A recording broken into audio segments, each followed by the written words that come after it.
اللہ اللہ اللہ اللہ اللہ اللہ اللہ۔ ایک شخص کا کارنامہ، وہ یہودی فتنہ گر، وہ روح مزدق کا بروز، ہر تباہ ہونے کو ہے اس کے جنوں سے تار تار۔ اسی طرح وہ عبداللہ ابن سبا یہودی فتنہ گر۔ آج اہل تشیع میں سے بعض حضرات کہتے ہیں کہ یہ عبداللہ ابن سبا یہ تو افسانوی شخصیت ہے، اس کی حقیقت کوئی تھی ہی نہیں، حالانکہ ان کی اپنی کتاب میں رجال کشی کے اندر اس کا ذکر موجود ہے، اور یہ بھی موجود ہے کہ حضرت علی رضی اللہ تعالیٰ عنہ نے اپنے عہد خلافت میں اسے زندہ جلوایا ہے۔ اس کی وجہ کیا تھی؟ یہ آیا مدینے کے اندر اسلام کا لبادہ اوڑھ کر، اس نے چند عقیدوں کی اشاعت شروع کی۔ سب سے پہلے حضرت علی تو خدا ہیں، گاڈ انکارنیٹ، اوتار کا تصور، جیسے ہندوؤں میں ہے رام چندر جی خدا کا اوتار، اور عیسائیت میں بھی پہلے گاڈ انکارنیٹ کا تصور تھا کہ حضرت مسیح خدا کا اوتار، انکارنیشن آف گاڈ۔ تو اس نے کہا کہ حضرت علی تو خدا کا اوتار ہے، خدا ہے۔ نمبر دو، اس نے کہا کہ ہر نبی کا ایک وصی ہوتا ہے جس کے حق میں وہ وصیت کرتا ہے، تو حضور صلی اللہ علیہ وسلم کی وصی حضرت علی ہے، لہذا خلیفہ تو اول روز سے حضرت علی ہے، حضرت ابو بکر، حضرت عمر، حضرت عثمان یہ تو غاصب ہے، اور حضرت عثمان کی خلافت تھی اس وقت تو خاص طور پر۔ پھر اس نے جو قبائلی عصبیت تھی اسے بھڑکایا۔ پرانی جو عصبیت چل رہی تھی قریش کے اندر، وہ دو گھرانے ایک دوسرے کے بدے مقابل تھے۔ دیکھیے، ایک ہوتا ہے قبیلہ، ایک ہوتا ہے گھرانہ۔ ہمارے پنجاب میں ایک قبیلہ ہے وٹو قبیلہ، اس کے گھرانے بہت سے، مانے کے، لالے کے، سجے کے، شامت کے، یعنی کوئی لالا تھا ان میں سے بڑا، ان کے بیٹے ہو گئے لالے کے، ان کی اولاد، خاندان یہ کہلاتے ہیں۔ قبیلہ ایک، یہ وٹو قبیلہ۔ تو قبیلہ تھا قریش، اس میں گھرانے بہت تھے، بنو ہاشم، بنو امیہ، بنو تیم، بنو عدی، یہ بہت سے گھرانے تھے۔ تو چوٹی کے دو گھرانے جو تھے وہ بنو ہاشم اور بنو امیہ، ان کے درمیان چپقلش تھی، مقابلہ، مسابقت، اور یہ مسابقت فی الخیر بھی ہوتی تھی۔ اگر انہوں نے غریبوں کو کھانے کھلائے ہیں تو ہم ان سے بڑھ کر کھلائیں گے، اگر وہ حاجیوں کی خدمت کرتے ہیں تو ہم ان سے بڑھ کر کریں گے۔ تو ان کے اندر یہ مسابقت الخیر بھی تھی، لیکن چپقلش تھی کہ کوئی ہم سے آگے نہ نکل جائے، وہ سمجھتا تھا وہ آگے نہ نکل جائے۔ پر اس شخص نے اس پرانی عصبیت کو تازہ کیا کہ حضور تو بنو ہاشم میں سے تھے، لہذا خلافت حق ہے بنو ہاشم، یہ غاصب ہو۔ اس سے پہلے دو خلفاء جو تھے وہ نہ بنو ہاشم سے تھے نہ بنو امیہ سے تھے۔ حضرت ابو بکر بنو تیم میں سے تھے، چھوٹا قبیلہ تھا۔ حضرت عمر بنی عدی میں سے تھے، وہ بھی چھوٹا قبیلہ تھا۔ یہ حضرت عثمان پہلے خلیفہ جو بنو امیہ میں سے تھے، جن کی پرانی چپقلش بنو ہاشم سے تھی۔ اب اس کو موقع مل گیا کہ پرانی قبائلی عصبیت کو بھڑکائے۔ یہ ہے اصل میں اس فتنے کا پس منظر عبداللہ ابن سبا نے جو آ کر پھیلایا ہے، اور اس کی تفصیل میں اس وقت میں نہیں جا سکتا، کیسے یہ فتنہ پروان چڑھا، کیا انہوں نے اسٹریٹجی اختیار کی، کہ یہ کیا کرتے تھے، گروہ بنا کر بھیجتے تھے لوگوں کو، کوفے میں جاؤ تو وہاں پر دمشق کے گورنر کے خلاف اور مصر کے گورنر کے خلاف الزامات لگاؤ، اس نے یہ کیا، وہ غبن کر گیا، وہ یہ کر گیا، وہ خیانت کر رہا ہے، وہ رشتہ داروں کو پال رہا ہے، اور عثمان کے خلاف بھی تقریریں کرو رضی اللہ تعالیٰ عنہ۔ دمشق میں جاؤ تو کوفے کے گورنر کے خلاف، کیونکہ دمشق کے گورنر کے خلاف بات کرو گے تو لوگوں کو معلوم ہوگا کہ یہ جھوٹ بول رہے ہیں، لیکن یہ کہ وہاں تو تم بات کرو کوفے کے گورنر کے خلاف اور مصر کے گورنر کے خلاف اور حضرت عثمان کے خلاف۔ مصر میں جاؤ تو بات کرو کوفے کے اور شام کے گورنر کے خلاف اور حضرت عثمان کے خلاف۔ یہ انہوں نے ایسا اٹھایا، اور اس زمانے میں آپ کو معلوم ہے ذرائع رسل و رسائل تھے نہیں، نہ اس فتنے کی پتہ چل سکا جب تک کہ وہ فتنہ جو ہے پوری طرح برگ و بار لا کر تراور درخت نہیں بن گیا۔ اس کے نتیجے میں حضرت عثمان رضی اللہ تعالیٰ عنہ شہید ہوئے، اور خلیفہ پھر حضرت علی رضی اللہ تعالیٰ عنہ کو انہی سوائیوں نے، جنہوں نے گھیراؤ کیا تھا، جنہوں نے حضرت عثمان کو شہید کیا ہے، یہی حضرت علی رضی اللہ تعالیٰ عنہ کے ارد گرد ہوئے۔ اور حضرت علی رضی اللہ تعالیٰ عنہ بھی نہیں چاہتے تھے خلافت کی بیعت لینا، لیکن آخر کیا کرتے؟ کیا وہ امت کو بغیر خلیفہ کے چھوڑ دیتے؟ حضرت زبیر سے کہا گیا، انہوں نے نہیں مانا، رد کر دی بات. حضرت طلحہ سے کہا گیا، انہوں نے نہیں مانا. حضرت علی سے کہا گیا، اب عشرہ مبشرہ میں سے یہی تو تھے نا، لہذا انہوں نے تسلیم کر لیا، خلافت ہو گئی. لیکن اس کے بعد جو خانہ جنگی ہوئی ہے، اس خانہ جنگی کے نتیجے میں نوٹ کر لیجئے کہ 1,00,000 کے قریب مسلمان ایک دوسرے کی تلواروں اور نیزوں اور برچھیوں اور تیروں سے ختم ہلاک. یہ ہماری تاریخ کا تاریخ ترین باب ہے. 5 سال، 4.5 سال حضرت علی کی خلافت کے اور 6 مہینے حضرت حسن کی خلافت رضی اللہ تعالی عنہ. اس سے کیا ہوا کہ ایک طرف تو اسلام کی جو توسیع ہو رہی تھی، تھمتا نہ تھا کسی سے سیل رواں ہمارا، وہ سیلاب رک گیا. انٹرنل سیبوٹاج ہو گئی نا، اب تو اندر ہی آپس ہی میں اگر دستوں گریبان ہو گئے تو باہر اب کیا توسیع کرتے. وہ توسیع کا عمل رک گیا. اور یوں سمجھیے کہ جیسے ٹرک اگر کبھی چل رہا ہو، بھرا ہوا ہو، لوڈڈ، اور وہ چڑھائی چڑھ رہا ہو، تو اگر کہیں موشن ٹوٹ جائے، ٹرک کو رکنا پڑے، تو ڈرائیور کے جان پر بن جاتی. اس لیے کہ اس کو دوبارہ سٹارٹ کرنا، اور جبکہ وہ چڑھائی پر ہے، انکلائن پر ہے، آسان کام نہیں. خطرہ ہوتا ہے وہ پیچھے جو ہے وہ نہ جائے. اور پہاڑی علاقوں میں آپ کو معلوم ہے ذرا پیچھے چلے جانے کا مطلب جو ہے بہت خطرناک جو ہے نتیجہ نکل سکتا ہے. بہرحال حضرت علی رضی اللہ تعالیٰ عنہ نے اپنے خلافت میں ایک کام یہ کیا. اب اس کی کیا مصلحتیں تھیں یہ تو انہی کے علم میں ہوگا. ہم قیاس کر سکتے ہیں، میں اس میں نہیں جانا چاہتا. ابھی تک خلافت کا مرکز تھا مدینہ منورہ. حضرت ابوبکر، حضرت عمر، حضرت عثمان، وہیں جہاں حضور صلی اللہ علیہ وسلم رہے تھے اور جہاں پر کہ حضور مدفون تھے. لیکن حضرت علی نے اپنا مرکز جو ہے وہ کوفہ. اچھا، اس کی ایک ظاہری وجہ یہ سمجھ میں آتی ہے کہ اسلام کا جو پھیلاؤ ہو گیا تھا، وہ سلطنت اتنی وسیع ہو گئی تھی کہ مدینہ منورہ بہت جنوب میں اور بڑے صحرا کو عبور کر کے جانا ہوتا تھا. کوفہ جبکہ ایسی مقام پر تھا کہ جہاں سے مشرقی راستہ جا رہا ہے ایران کو، عراق کے اندر تو ہے وہ شہر کوفہ، اور پھر ایران اور خراسان اور ہندوستان کو راستہ جا رہا ہے. وہیں سے شمال کی طرف جا رہا ہے، شام کی طرف اور ترکی کی طرف. اور وہاں سے پھر یہ کہ مغربی افریقہ کو بھی کنٹرول کرنا، جو شمالی افریقہ کو بھی آسان تھا. بہرحال حضرت علی نے کوفہ کو اپنا مرکز بنایا، اور نتیجہ یہ ہوا کہ سبائیوں کا بھی مرکز وہی بن گیا. چونکہ انہوں نے اپنے آپ کو گردا گرد رکھا حضرت علی کے رضی اللہ تعالی. اب ظاہر بات ہے کسی پرٹیکولر پرسن کے خلاف تو کوئی مقدمہ موجود تھا نہیں، بلکہ جب جنگ جمل ہو رہی تھی، ابھی جنگ نہیں ہوئی تھی، حضرت عائشہ، حضرت طلحہ، حضرت زبیر وہ لے کر آئے تھے لشکر اس مطالبے کے لیے کہ حضرت عثمان کے قاتلوں کو سزا دی جائے، قصاص لیا جائے. حضرت علی رضی اللہ تعالیٰ عنہ سے گفت و شنید ہو رہی تھی. حضرت علی جو ہے اس پر آمادہ ہو گئے کہ ٹھیک ہے، میں جو بھی قاتلین عثمان ہیں ان کو گرفتار کر کے سزا دوں گا. این اسی وقت کوفے کی مسجد کے اندر جو ہے 10,000 کا مجمع کھڑا ہو گیا، ہم سب قاتل عثمان، لو ہم سے بدلہ کہاں سے لوگ. اور انہوں نے کیا کیا، جاتے ہی جنگ چھیڑ دی. جب چھڑ جائے تو یا مرو یا مارو، اس کے سلامت کو چارہ کار ہوتا ہی نہیں. ایک رات میں 10,000 مسلمان شہید ہوئے، جن میں 2 عشرہ مبشرہ میں سے حضرت زبیر اور حضرت طلحہ رضی اللہ تعالی. تو یہ صورت تھی، سبائیوں نے گھیراؤ کیا حضرت علی کا رضی اللہ تعالی. حضرت معاویہ دعوے دار نہیں تھے خلافت کے، قطعاً نہیں. ان کا صرف ایک دعویٰ تھا، اور وہ یہ تھا کہ عثمان کے قاتلوں کو گرفتار کرو، یا خود سزا دو یا ہمارے حوالے کرو، ہم اس سے قصاص لیں گے. اس لیے کہ قبیلہ بنو امیہ کا تھا، اور حضرت ابی معاویہ بنو امیہ میں سے، تو ایک خاندانی طور پر جو ہے ہم قصاص لیں گے ان سے جنہوں نے قتل کیا ہے حضرت عثمان. لیکن یہاں ظاہر بات ہے کہ حضرت علی رضی اللہ تعالیٰ عنہ کی طرف سے مطالبہ یہ ہوتا تھا تم پہلے میری بیعت کرو، میرے ہاتھ مضبوط کرو تاکہ میں ان کے خلاف کوئی اقدام کر سکوں. لیکن انہیں یہ اندازہ تھا کہ اگر میں نے بیعت کی تو ظاہر بات ہے کہ حضرت علی تک پہنچنے سے پہلے مجھے گردن اڑا دیں گے، اس لیے کہ سبائی جو ہے وہ آپ کو گھیرے ہوئے.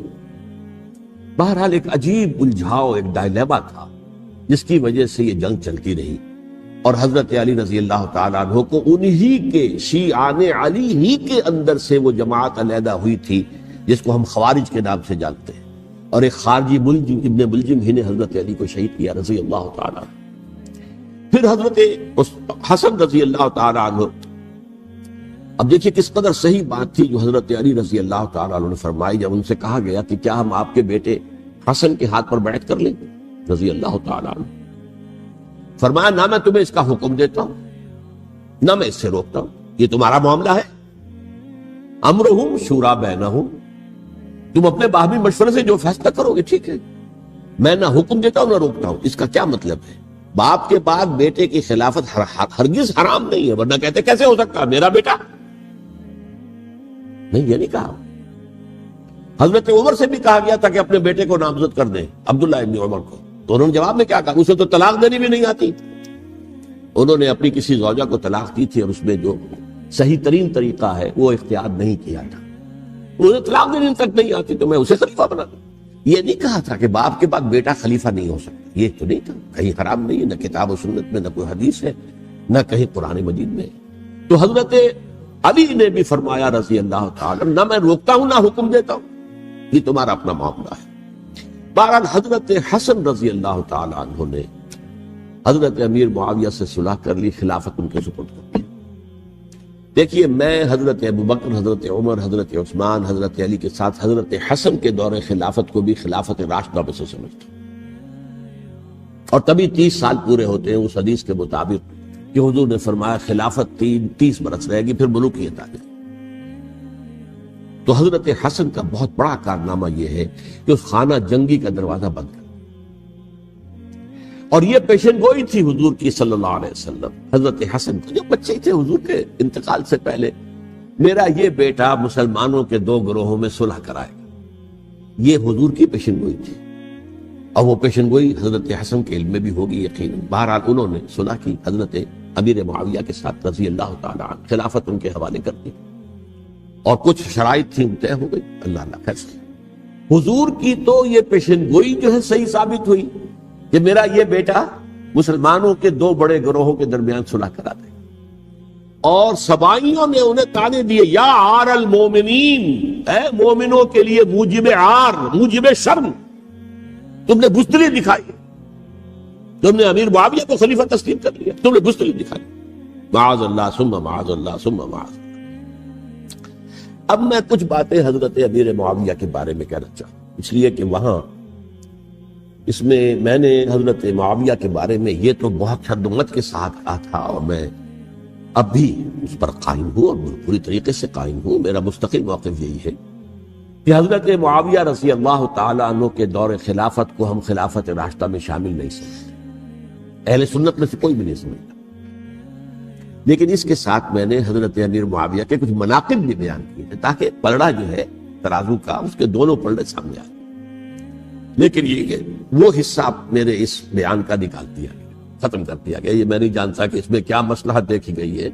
اس میں تو کسی کے لیے کوئی معاملہ ایسا نہیں تھا کسی کے جذبات کو جو ہے وہ ٹھیس پہنچانے والا، کیونکہ میں نے کہا وہ خلیفہ راشد نہیں تھے، صاف میں نے کہا، بلکہ وہ دور ملوکیت کا آغاز ان سے ہو گیا. بلکہ جب ایک صاحب نے یہ کہا کہ کربلا کے بعد سے دور ملوکیت آ رہی تھی تو میں نے کہا نہیں جناب، دور ملوکیت تو 20 سال پہلے پوری ہو چکی تھی، شروع ہو چکی تھی. حضرت امیر معاویہ کے بھی 20 سال میں وہ دور ملوکیت میں شمار ہیں. انہیں کسرى العرب بھی کہا گیا، عرب کے کسرا جو شہنشاہ ایران کا خطاب تھا، حضرت معاویہ رضی اللہ تعالیٰ عنہ کو کسرى العرب کہا گیا، عرب کا کسرا یہ. لیکن دوسری طرف یہ ہے کہ وہ صحابی رسول تھے رضی اللہ تعالیٰ، حضور کے برادر نسبتی بھی ہیں، حضور کے سالے ہیں. ان کی ہمشیرہ ام حبیبہ حضور کی زوجہ محترمہ ہے، ام المومنین ہے، ام حبیبہ رضی اللہ تعالیٰ.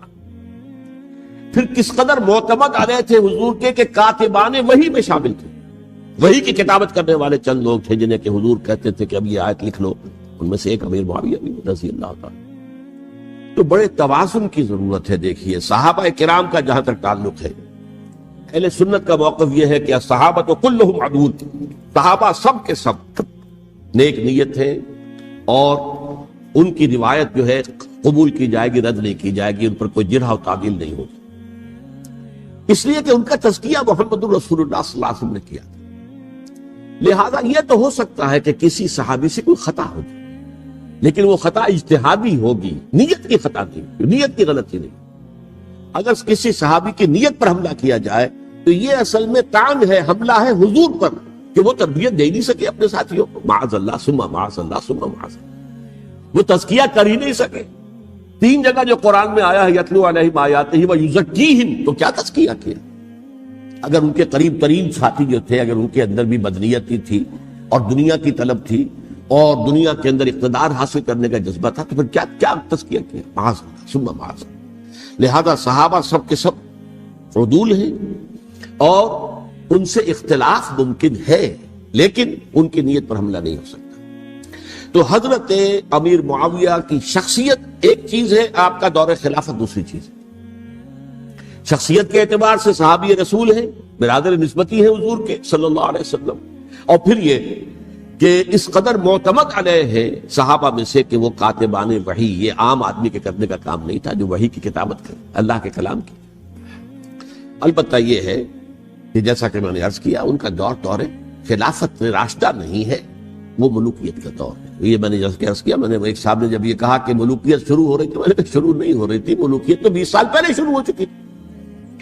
اسی طریقے سے ایک صاحب نے کہا تھا کہ اسلام کو قائم کرنے کے لیے حضرت حسین میدان میں آئے، میں نے کہا یہ بھی غلط ہے، اسلام تو 60 سال پہلے قائم ہو چکا تھا، نبی اکرم صلی اللہ علیہ وسلم کے دستے مبارک سے اسلام قائم ہو گیا، جاء الحق وزهق الباطل ان الباطل کان زہوقا، پھر 30 برس تک وہ کامل شکل کے اندر قائم رہا۔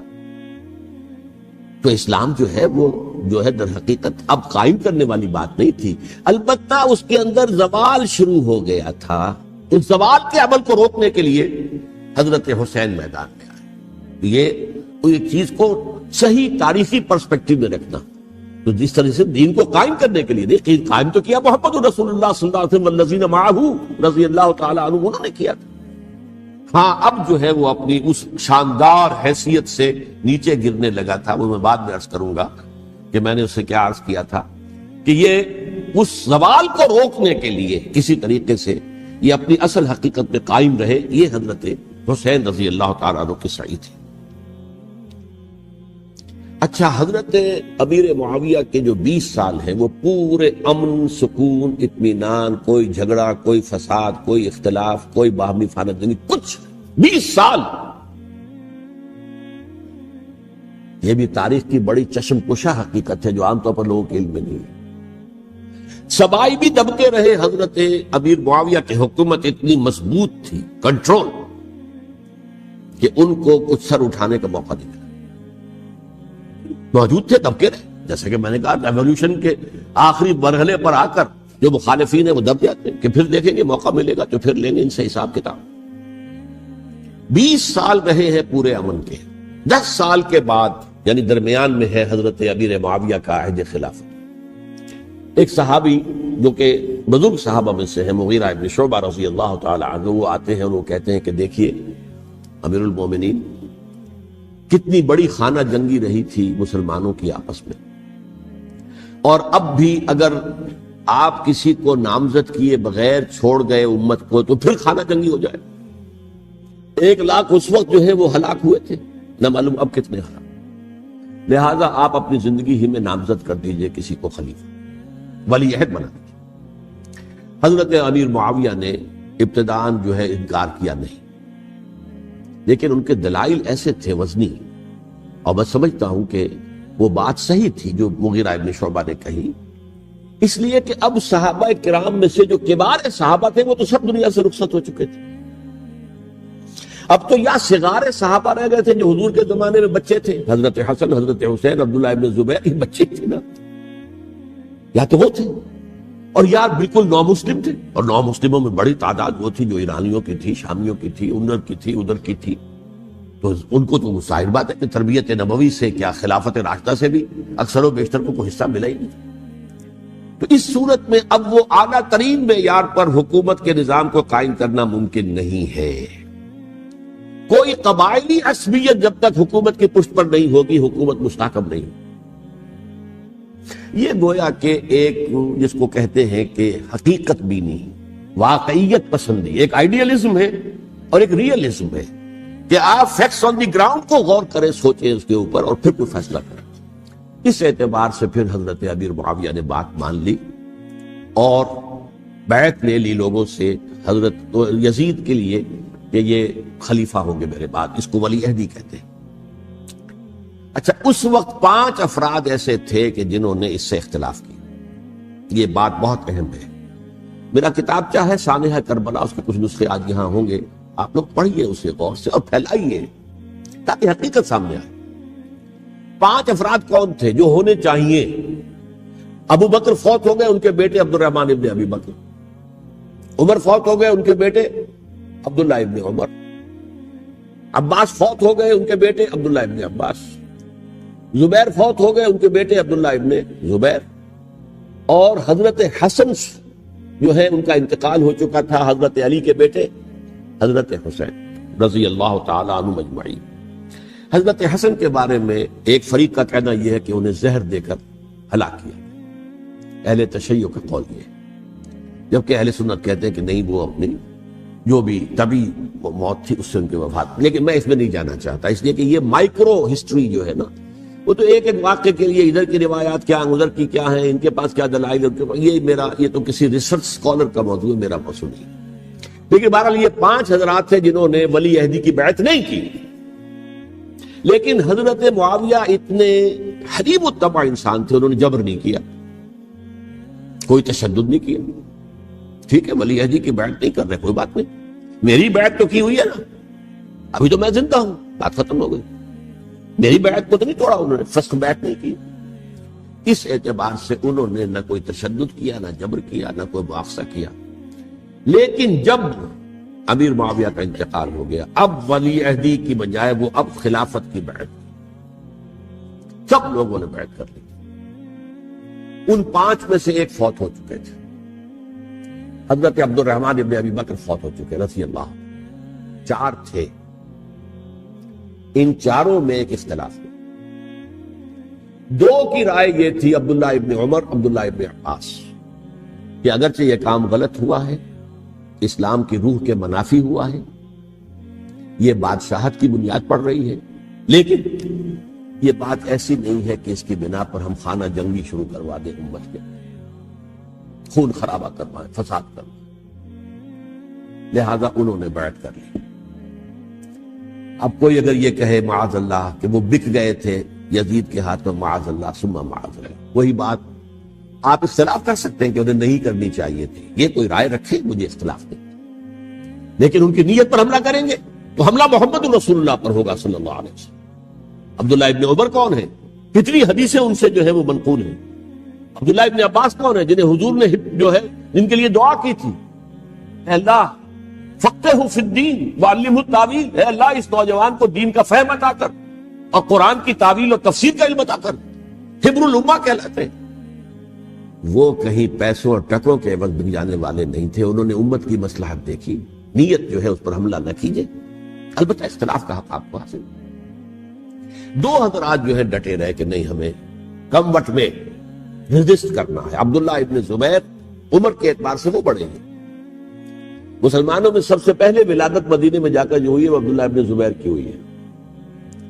ہجرت کر کے جب مہاجرین وہاں پہنچے، کچھ عرصے تک کسی کے ہاں کوئی اولاد نہیں ہوئی، تو لوگوں نے تانے دینے شروع کر دیے کہ معلوم ہوتا ہے کہ یہاں آ کر یہ مکے کے رہنے والے جو ہے کمزور ہو گئے ہیں، ان کی ہاں اولاد ہی نہیں ہو رہی۔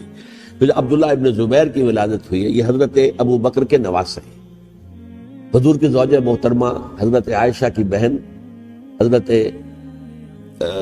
دیکھیے ابھی نام نکل گیا ہے جی، حضرت اسماء رضی اللہ تعالی عنہا عنہما، یہ ان کے ساتھ جاتے ہیں، حضرت زبیر کے بیٹے۔ ان کا فیصلہ ہوا کہ ہمیں ریزسٹ کرنا ہے کم وقت میں، ایٹ اینی کاسٹ۔ حضرت حسین ابن علی رضی اللہ تعالی عنہما کا بھی فیصلہ ہوا کہ ہمیں ریزسٹ کرنا ہے کم وقت میں۔ البتہ ان میں بھی ایک اختلاف ہو گیا، یعنی یہ 2 تو جڑے رہے، ان 2 میں اختلاف۔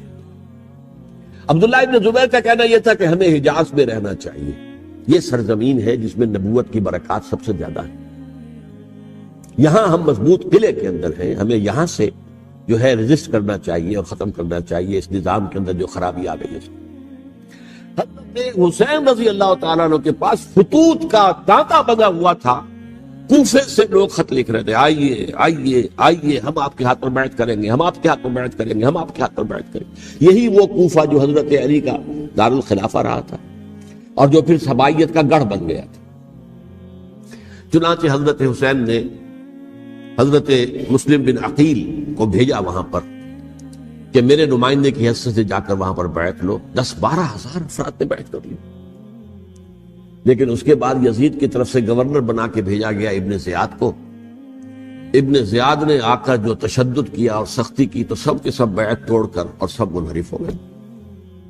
مخلصین تو وہ تھے نہیں، الکوفی لایوفی، کوفی جو ہے وہ تو کوئی وعدہ وفا کرنے والا ہوتا ہی نہیں، بیعت توڑ دی۔ فمن نقص فانما ينقص على نفسه، بیعت کے بعد بیعت توڑ دینا بہت بڑا گناہ ہے، توڑ دی۔ ادھر اطلاع مل گئی حضرت حسین کو، چل چکے تھے وہ، راستے میں تھے کہ وہاں تو مسلم بن عقیل شہید ہو گئے اور سب لوگوں نے بیعت توڑ دی۔ اب واپس جانا چاہتے تھے لیکن مسلم بن عقیل کے بیٹے جو ہے اڑ گئے۔ یہ عرب کی اپنی ایک جو ہے پرانی ان کی حمیت اور ان کا قبائلی نظام کہ اب ہم اپنے والد کے خون کا قصاص لیے بغیر نہیں جائیں گے۔ حضرت حسین رضی اللہ تعالیٰ عنہ کی مروت اور شرافت، یہ میرا ساتھ دینے کے لیے آئے تھے، اب میں ان کا ساتھ نہ دوں تو یہ تو شرافت اور مروت کے خلاف ہے۔ کہا اچھا چلو چلتے۔ وہاں جا کر بھی عین اپنے میدان کے اندر بھی حضرت حسین رضی اللہ تعالیٰ عنہ نے 3 چیزیں پیش کی ان کوفیوں کے لشکر کے خلاف۔ سب سے بڑا لشکر کے اندر سب سے بڑے تو کوفی تھے جنہوں نے بیعتیں کی ہوئی تھی حضرت حسین کے ساتھ۔ دیکھو مجھے جانے دو واپس حجاز کی طرف، یا مجھے سرحدوں پر بھیج دو تاکہ میں کافروں کے ساتھ جنگ کرتے ہوئے اپنی جان دے دوں، یا مجھے یزید کے پاس جانے دو، میں اپنا معاملہ اس سے طے کر لوں۔ لیکن کوفیوں کو یہ گوارا نہیں تھا۔ اگر یہ یزید کے پاس پہنچ گئے تو ہمارا کچا چٹھا بیان کر دیں گے کہ مجھے تو ان لوگوں نے برگلا کر بلایا تھا۔ اس لیے کہ دیکھیے حضرت امیر معاویہ کے 20 سالوں کے دوران میں بتا چکا ہوں، ان کی حکومت اتنی مستحکم تھی کہ اس کے خلاف کوئی فتنہ اٹھانا ممکن نہیں تھا۔ اب کیونکہ ایک چینج اوور ہوا تھا، اور چینج اوور میں آپ کو معلوم ہوتا ہے کہ ایک جس کو کہتے ہیں every thing is in the melting پاٹ، ابھی تو یہ درمیان کے اندر معاملہ ہے، تو انہیں موقع ملا، سر اٹھایا حضرت حسین رضی اللہ تعالیٰ عنہ کو، جو خطوط لکھے جس کے کہ تھیلے کے تھیلے اور بوریوں کی بوریاں بھری ہوئی حضرت حسین کے ساتھ تھی، وہ کہا کہ آئیے ہم آپ سے بیعت کریں گے۔ انہوں نے نہیں مانا، اور اصل میں حضرت حسین کے قاتل وہ کوفی ہیں، وہ بزدل، وہ منافق، جنہوں نے بیعت کر کے بیعت توڑی۔ اور اب وہ آ گئے کہ اگر یہ حسین رضی اللہ تعالیٰ عنہ بچ کر کہیں یزید کے پاس پہنچ گئے تو پھر ہمارا کچا چٹھا جو ہے وہ سامنے آ جائے گا اور ہماری پھر شامت آ جائے گی۔ لہذا انہوں نے قتل کیا حضرت حسین کو رضی اللہ تعالیٰ۔ ایک بات جو علامہ ڈاکٹر قلب صادق نے فرمائی، اور میرے علم میں یہ بات پہلے نہیں تھی، وہ یہ کہ حضرت حسین کے قتل کا فتویٰ ایک بہت بڑے مفتی نے دیا تھا۔ یہ بات بھی ذرا سمجھ لیجیے، حضرت حسین رضی اللہ تعالیٰ عنہ کے قتل کا فتویٰ ایک بہت بڑے مفتی نے دیا تھا۔ کیوں دیا تھا؟ اس لیے کہ حضور کی احادیث موجود ہیں کہ جب ایک شخص کی ایک خلیفہ کی بیعت ہو جائے تو دوسرا اگر کھڑا ہو تو اسے قتل کر دو۔ کھلی حدیث۔ اسی لیے ایک بہت بڑے مفسر بھی ہیں، فقیہ بھی ہیں، قاضی ابن العربی رحمۃ اللہ علیہ، ایک ابن عربی ہیں الف لام کے بغیر، ابن عربی، وہ بہت بڑے صوفی ہیں، فلسفی ہیں، اندلس کے ہیں۔ یہ قاضی ابن العربی ہیں جنہوں نے قرآن کی ایک تفسیر لکھی ہے اس اعتبار سے کہ صرف ان آیات کی تفسیر جن سے کہ فقہی احکام جو ہے ان کا استنباط ہوتا ہے۔ یہ 2 تفسیریں اس طور سے لکھی گئی ہیں قرآن مجید کی، احکام القرآن ان کا نام ہے دونوں کا، جن میں سے ایک جو ہے قاضی ابن العربی کی ہے۔ ان کا ایک جملہ نقل ہوتا ہے، قتل الحسین بسیف جدہ، حسین قتل ہو گئے اپنے ہی نانا کی تلوار سے۔ وہ تلوار کیا تھی؟ جب کسی کی بیعت ہو چکی ہو پھر کوئی کھڑا ہو مدعی خلافت۔ میرے نزدیک حضرت حسین مدعی خلافت نہیں تھے، یہ بات اس وقت سامنے لوگوں کے نہیں آئی، بلکہ حکومت نے یہ باور کرا دیا کہ یہ تو باغی ہے، یہ مدعی ہے خلافت کے۔ انہوں نے تو دعویٰ نہیں کیا خلافت، وہ تو صرف اس عمل کو روکنے کے لیے میدان میں آئے تھے۔ اور اس بات کو اچھی طرح سمجھ لیجئے کہ اس وقت تک یہ جو تصور آج ہمارے پاس ہے کہ ریاست علیحدہ ہے، حکومت علیحدہ ہے، state of Pakistan, we are loyal to the state of Pakistan, ہم ریاست پاکستان کے وفادار ہیں، گورنمنٹ آف پاکستان کے وفادار نہیں ہے. We are not loyal to the government. Government تو کبھی بے نظیر کی تھی، ہم اس کے خلاف تحریک چلا رہے تھے، یا کبھی کسی اور کی تھی، اس کے خلاف تحریک چل رہی ہے، یا کبھی ضیاء الحق کی تھی، اس کے خلاف تحریک چل رہی ہے. گورنمنٹ کو بدلنا تو عوام کا حق ہے، آج اس وقت نہیں تھا. اس وقت ریاست اور حکومت کا کوئی فرق نہیں تھا، لہذا جو حکومت سے اختلاف کرے گویا کہ باغی ہے. یہ ہے اصل میں وہ پیچیدہ مسئلہ کہ کیوں کسی مفتی نے فتویٰ دے دیا. اس لیے کہ اس وقت تک ریاست اور حکومت کا فرق واضح نہیں تھا دنیا پر. یہ تو ابھی کوئی 100-150 سال کی بات ہے کہ آج ہمارا جو پولیٹیکل سائنس کا ایولیوشن ہوا ہے وہ اس اسٹیج تک پہنچ گیا ہے کہ اسٹیٹ علیحدہ ہے، حکومت علیحدہ ہے. حکومت تو اسٹیٹ کے 3 آرگنز میں سے ایک آرگن ہے. ایڈمنسٹریشن حکومت کی ہے، جوڈیشری ہے اور لیجسلیچر ہے. 3 آرگنز ہیں بڑے بڑے، ان میں سے ایک ہے. تو حکومت کو بدلنا تو عوام کا حق ہے، چاہے وہ ووٹ کے ذریعے بدلے، چاہے ایجیٹیشن. اگر پرامن ایجیٹیشن ہے اس سے حکومت کو بدلنے کا حق حاصل ہے دستوری طور پر ہر اعتبار سے. اس وقت یہ نہیں تھا، لہذا صورتحال یہ بن گئی کہ حکومت وقت نے باور کرا دیا مسلمانوں کو. ورنہ سوچئے نواسۂ رسول کو قتل کرنا کوئی آسان کام تھا. آخر سب کلمہ گو تھے کہ نہیں تھے؟ کلمہ گو تو تھے نا، اور حضور سے عقیدت اور محبت میں کمی. لیکن یہ کہ فتویٰ اگر ایک بہت بڑے مفتی کا، جو کہ حضرت علامہ ڈاکٹر قلب صادق صاحب نے فرمایا، مجھے اس مفتی کا نام بھی معلوم نہیں، کہ ایک مفتی ہی کا فتویٰ تھا وہ، جس کے بنا پر اب ان لوگوں نے حضرت حسین کو قتل کیا.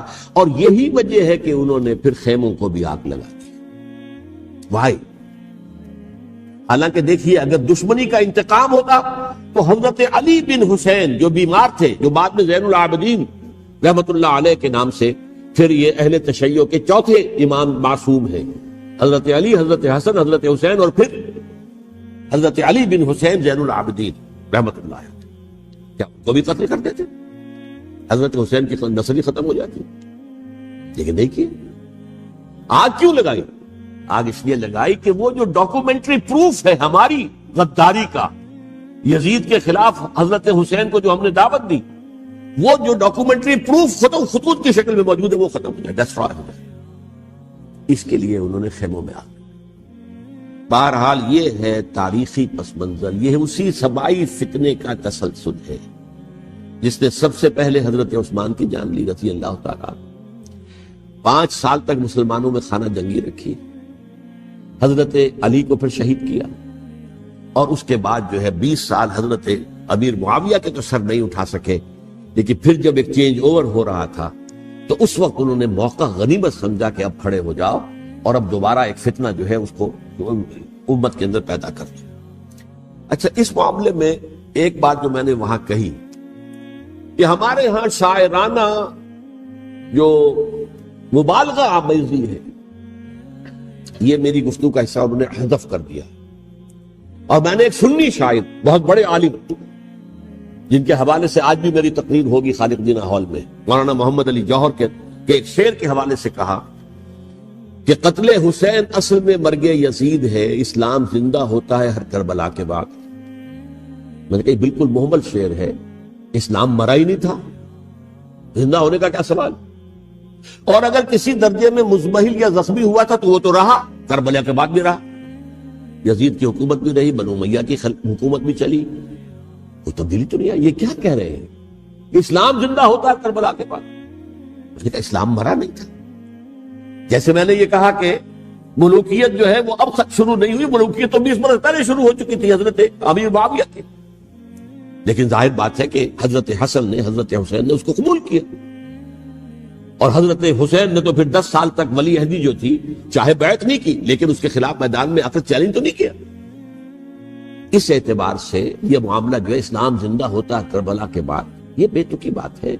ہاں، حضرت شاہ اسماعیل شہید رحمت اللہ علیہ کی اگر میں تشبیہ کو، تمثیل کو سامنے رکھوں تو اسلام کی عمارت 6 منزلہ ہے، 6ٹھی منزل ٹاپ کی وہ گر گئی، 5 منزلیں انٹیکٹ تھیں، اسلام مرا نہیں تھا. عدالت میں شریعت کے مطابق فیصلے ہو رہے تھے، قاضی تھے، مفتی تھے، شریعت نافذ تھی، اسلام کہاں مرا تھا؟ جبکہ خود کہہ رہے ہیں علامہ کلب صادق کے ایک مفتی کے فتوے سے ہی حضرت حسین کو قتل کیا گیا. اب وہ مفتی کی رائے، اس کی بدنیتی ہو، جو بھی ہو، وہ جانے، اللہ جانے. لیکن عام مسلمان کیا کریں؟ اس پہلو سے اسلام مرا نہیں تھا. ہاں ایک منزل گر گئی تھی، وہ گری رہی، 1000 برس تک گری رہی، یہاں تک کہ آ کر مغربی امپیریلزم نے اس کے گرایا، ملوکیت کا معاملہ ختم کیا، اور وہ جبرین ملوکیت دوسری آ گئی. ورنہ وہی بادشاہی چلی ہے. بلکہ دور بنو امیہ میں وہ بادشاہی پوری طرح اس نے بالوں پر نہیں نکالے تھے، اصل بالوں پر تو اس نے نکالے ہیں دور بنو عباس میں آ کر. اور پھر سلاطین جو ہے ترک، جو ترک خلفاء ہیں، ان کا بھی بادشاہت تھی، اور کیا تھا، وہ خلافت تو نہیں تھی. تو یہ تو اسلام میں جو بھی نقص واقع ہو گیا تھا، کبھی واقع ہو گئی تھی، وہ جو کی توں برقرار رہی. اس کو بھی تسلیم کیا. میں اللہ کا شکر ادا کر کے کہتا ہوں کہ دونوں حضرات، دونوں شیعہ دانشور اور بڑی اعلیٰ سطح کے جو شیعہ عالم تھے، انہوں نے اس بات کو تسلیم کیا اور میری اس بات کو چیلنج نہیں کیا.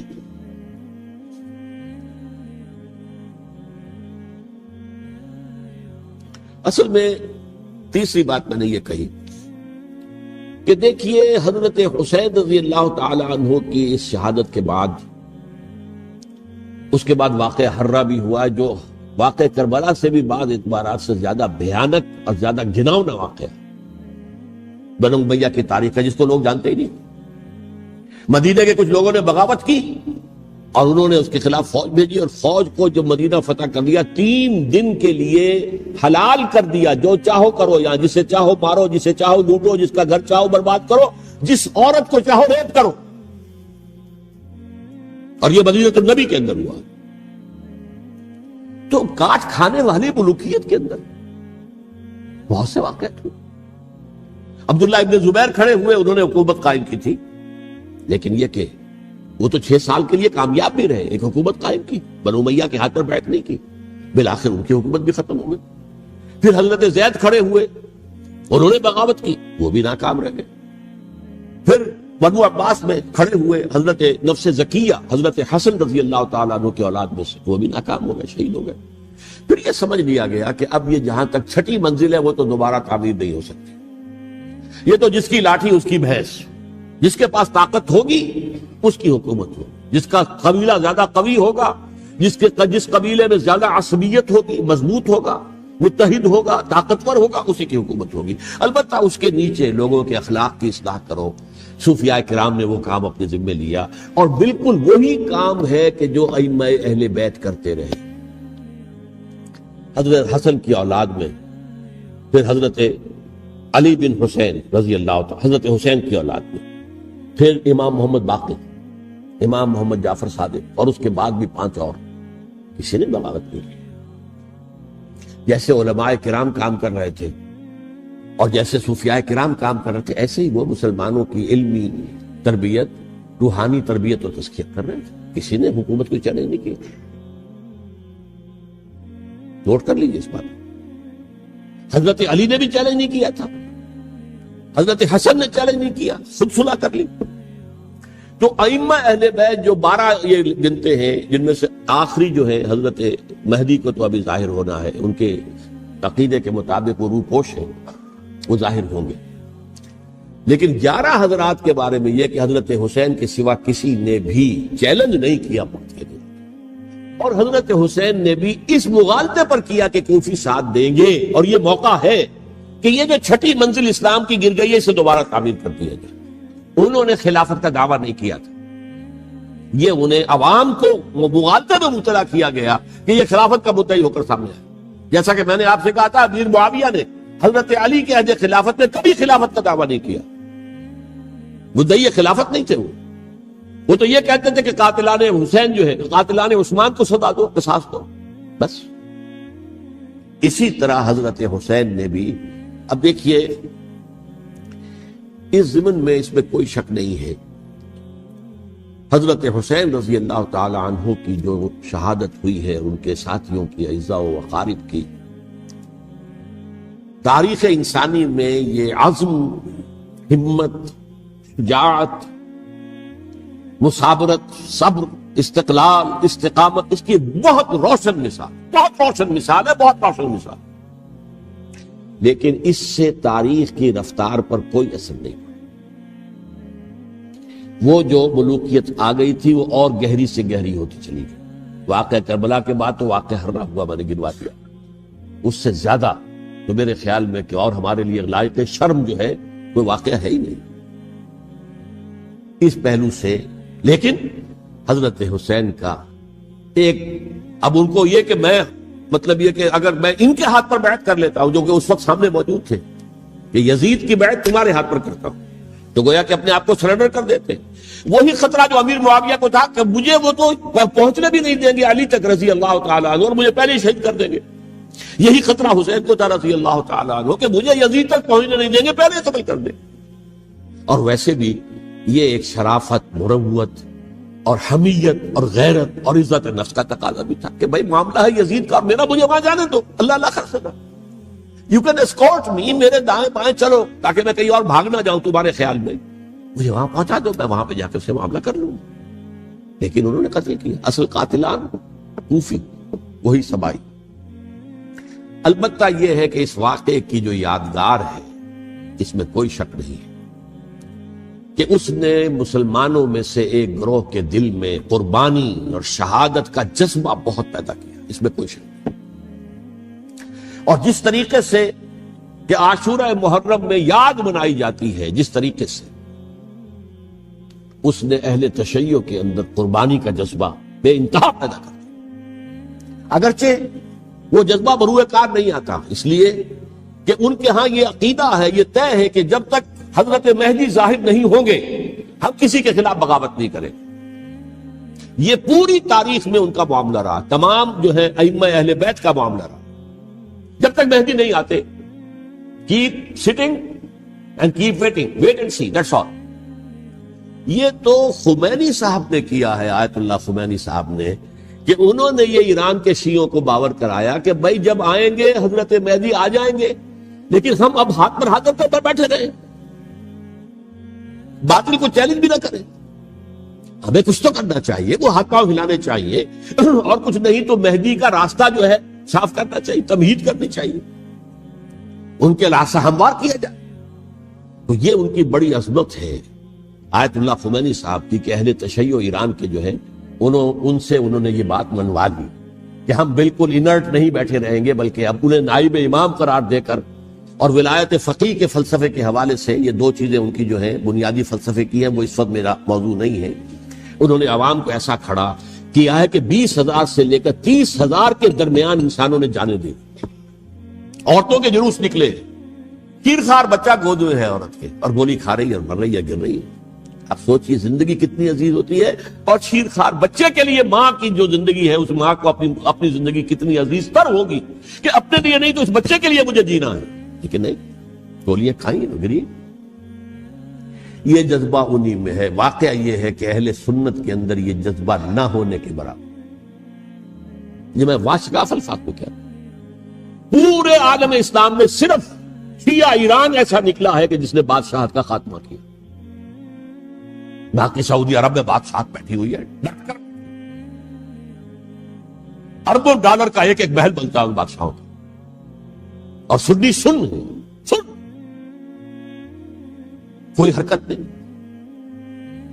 وہ تو اب جو حرکت ہو رہی ہے وہ اینٹی امریکن حرکت ہے جو ہو رہی ہے، در حقیقت وہ مسئلہ بالکل دوسرا ہے جو اس وقت ہو رہا ہے، لیکن یہ کہ عالم اسلام میں کوئی تحریک ایسے نہیں اٹھی، یہ اہل تشیع میں ہے، جو بالکل استثنائی بات ہے کہ انہوں نے جو ہے ایسا بادشاہ جس کو کہا جاتا تھا کہ اس کا جو اسلحہ خانہ ہے وہ ایشیا میں سب سے بڑا اسلحہ خانہ ہے، جو 2500 سالہ پرانی جو ایک عظمت تھی ایران کی، اس کو دوبارہ تازہ اور زندہ کرنا چاہتا تھا، 2500 سالہ برسی اس نے منائی تھی، اس کے لیے ایک شہر آباد کیا تھا کہ خسرو یا سائرس یا ذوالقرنین قرآن مجید کی اصطلاح میں اس کی یادگار بنائی تھی، اب وہ سوچ رہا تھا کہ وہی عظمت دوبارہ ایران کی ہوگی جو کہ خسرو کے زمانے میں تھی، جس کا قرآن مجید میں سورہ کہف کے اندر ذکر ہے، مشرقی فتوحات، مغربی فتوحات، شمالی فتوحات، تو وہ بادشاہ ہے، اس کو بھاگنا پڑا قربانی کی وجہ سے۔ تو یہ جو ہے واقعہ کربلا نے، اس میں کوئی شک نہیں ہے کہ ایک ایسی مشعل روشن کی ہے جس کو کہ ہر شخص کو دیکھنا چاہیے، یہ بھی انسان، جیسے کہ اقبال نے ایک شعر کہا تھا غالب کے لیے، فکر انسان پر تیری ہستی سے یہ روشن ہوا، ہے پرے مرغ تخیل کی رسائی طاق ہو جا. تو فکر انسان پر حضرت حسین کی قربانی سے یہ واضح ہوا ہے کہ انسان کس حد تک جا سکتا ہے قربانی دینے کے لیے اپنے کسی مقصد کے لیے. مقصد ان کا جو تھا، میں نے اسی لیے آیت پڑھی تھی، معاذ اللہ ثم معاذ اللہ. میں ایک آخری بات جو کہہ رہا ہوں وہ نوٹ کر لیجئے. ایک خاص انتہائی نقطہ نظر کے عام کیے جانے کی وجہ سے سنیوں میں بھی ایک انتہائی رد عمل پیدا ہوا. ایکسٹریم رائٹسٹ سنی سے اگر ایک طرف سے حملہ کیا گیا ہے حضرت عثمان کی نیت پر، ان کو خیانت کا الزام لگایا گیا، ان پر اقربا پروری کا الزام لگایا گیا، حضرت ابو موسیٰ اشعری پر خیانت اور غداری کا الزام لگایا گیا. یہ ساری چیزیں اگر صحابہ کرام کے اوپر ہوئی ہیں، امیر معاویہ پر، امیر اور عمرو بن العاص پر، تو جواب میں کچھ لوگ کھڑے ہو گئے. حضرت علی وہ اقتدار کے طالب تھے، معاذ اللہ ثم معاذ اللہ ثم معاذ. یہ اہل سنت کا موقف نہیں. حضرت حسین اقتدار کے طالب تھے، ہرگز نہیں ہرگز نہیں ہرگز. وہی اصول جو میں نے بتایا تھا سب کے لیے لاگو رہے گا. وہ امیر معاویہ کے لیے ہے تو حضرت علی کے لیے بھی، حضرت حسین کے لیے بھی ہے. یہ نیک نیت ہے. آپ ان کی کسی رائے سے اختلاف کر سکتے ہیں لیکن ان کی نیت پر حملہ نہیں کریں گے. نیت پر حملہ کریں گے آپ کا ایمان بالرسالت جو ہے وہ مجروح ہو جانا. یہ رسول کے ساتھ، رسول نے ان کا تزکیہ کیا، یتلو علیہم آیاتہ ویزکیہم، اس کا سارا عمل محمد کا کیا ہوا صلی اللہ علیہ وسلم. تو صحابی کے معاملے میں یہ ہمارے ہاں ان کو اہل سنت جو ہے جو معتدل مزاج کے، اکثریت ان کی، یہ تو چند لوگ ہیں ذرا قلم چلا لیتے ہیں تو ان کی بہت سی کچھ چھوٹی چھوٹی کتابیں بھی شائع ہو گئی ہیں بہت، لیکن انہیں اہل سنت نے قرار دیا ناسبی یا خارجی. جیسے خوارج نے کہا تھا حضرت علی بھی کافر ہے اور حضرت امیر معاویہ بھی کافر ہے، حضرت عمرو بن العاص بھی کافر ہے، معاذ اللہ ثم معاذ اللہ.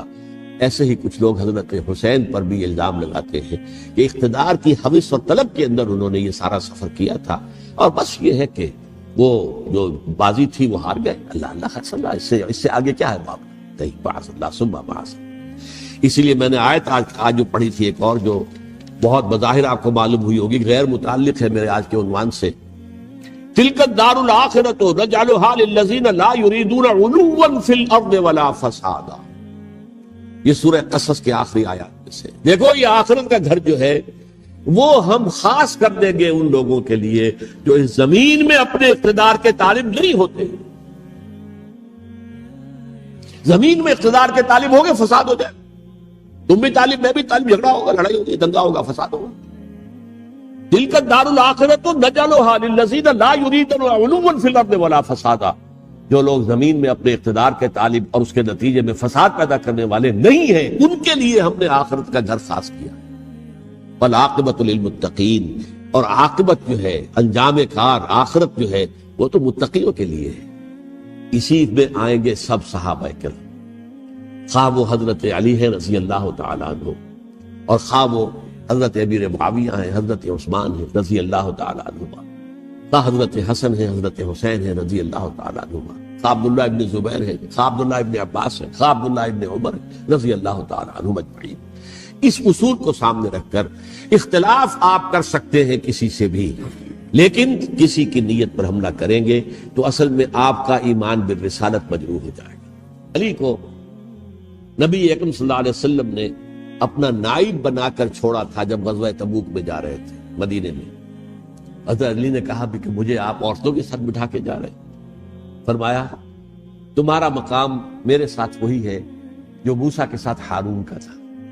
ہارون کو چھوڑ کر گئے تھے نا یہودیوں کے پاس جب گئے تھے تورات لینے کے لیے، تو تمہارا وہی مقام ہے میرے ساتھ. یہ حضرت علی ہے رضی اللہ، ان کے بارے میں میرا، ان کی کیا عظمت میری نگاہ. تو یہ 3 کتابچے ہیں، مجھے نہیں معلوم تیسرا یہاں ہے یا نہیں ہے. بہرحال آپ لوگوں کو ریکمینڈ کر رہا ہوں کہ ان کا مطالعہ کریں. اب یہ کہ آخری بات یہ کہ اصل ہمارے کرنے کا کام کیا ہے. دیکھیے کیوں نہیں کیا کسی نے بھی خروج کا معاملہ، وہ میں واضح کر چکا ہوں. بغاوت نہیں کی. کیوں؟ ایک تو ریاست اور حکومت میں فرق نہیں تھا. ذرا کھڑا ہو اور وہ باغی قرار پائیں گے، واجب القتل ہو جائے گا، فتوے کی زد میں آ جائے. یہ معاملہ تھا. اور دوسرے یہ کہ عمارت پوری گری نہیں تھی. ایک منزل گری تھی. آج ہم کہاں کھڑے ہیں؟ پوری عمارت گری ہوئی ہے. نہ شرعی عدالتیں ہیں، نہ شرعی فیصلے ہیں، نہ احکام الہی نافذ ہیں، نہ حدود اور قصاص کے معاملات، کچھ بھی نہیں. ہمارا فرض کیا ہے؟ حضرت حسین کی مدح کرتے رہیے، تعریف کرتے رہیے، صحابہ کرام کی مدح کرتے رہیے، مدح صحابہ، اس کے لیے مجلسیں قائم ہو رہی. بھائی کر کیا رہے ہو؟ تھے تو آبا وہ تمہارے ہی، مگر تم کیا ہو؟ ہاتھ پر ہاتھ دھرے منتظر فردا ہو. تلک امت قد خلت لہا ما کسبت ولکم ما کسبتم. وہ تو ایک امت تھی جو چلی گئی، اللہ کے ہاں پہنچ گئے. جو کچھ انہوں نے کمایا وہ ان کے لیے، تمہارے لیے نہیں ہے. تمہارے لیے وہ ہوگا جو تم کماؤ. ہمارے لیے راستہ اب یہی ہے کہ خلافت راشدہ کے مکمل نظام کو اثر نو قائم کرنے کے لیے منہج انقلاب نبوی کو اختیار کریں. میری کتاب اس پر، کیسٹس اس پر، آڈیو کیسٹ، ویڈیو کیسٹ، سی ڈیز، نہ معلوم ڈی وی ڈی، سب کچھ موجود. سیرت النبی پر تو میں عرض کر چکا ہوں. فلسفہ سیرت النبی سمجھنا ہے تو میری کتاب پڑھیے، ورنہ سیرت النبی آپ پڑھ لیں گے، واقعات معلوم ہو جائیں گے، فلسفہ سیرت سامنے نہیں آئے. اس کا آپ مطالعہ کریں گے میری کتاب سے. اور دوسرے یہ کہ یہ خلافت قائم کرنے کے لیے جو جد و جہد ہم کر رہے ہیں، تحریک خلافت پاکستان جس کا میں داعی ہوں ادنا سا، وہ تنظیم نہیں ہے، میں اس کا امیر نہیں ہوں، وہ ایک تحریک ہے. جیسے تحریک پاکستان کہلاتی تھی، جس کی تنظیم تھی مسلم لیگ، پارٹی کا نام مسلم لیگ تھا، لیکن تحریک پاکستان. اس طرح تحریک خلافت پاکستان وہ ہم نے چلائی ہے تنظیم اسلامی کے تحت. یہ خلافت جب پہلی چلی تھی آج سے 84 سال قبل، نومبر 1921 میں خالد دینا ہال میں وہ مقدمہ چلا تھا، جس کے نتیجے میں بڑے بڑے جو لیڈر تھے ہمارے، مولانا محمد علی جوہر اور مولانا حسین مدنی اور مولانا ابوالکلام آزاد، ان سب کو 2 سال کی قید کی سزا سنائی گئی تھی. بغاوت، مقدمہ بغاوت، یہ خالد دینا ہال. اسی میں سن 91 یا 92 میں نے 3 دن تقریریں کی تھیں، جن میں آج سے پھر میں 3 تقریریں کرنے والا ہوں. ایک آج شام کو، ایک کل شام کو رات 9 بجے، آج بھی کل بھی، ایک پرسوں اتوار کی صبح کو 10 بجے ہے کہ 11 بجے. تو ان میں آپ حضرات شرکت فرمائیں، تاکہ اصل جو ہمارے کرنے کا کام ہے، تاریخ کو بھی سمجھنا چاہیے. تاریخ کے عوامل کیا ہیں، کیا پس پردہ عوامل کار فرما تھے، کیا کسی شے کی اصل حقیقت ہے، وہ سمجھنا چاہیے.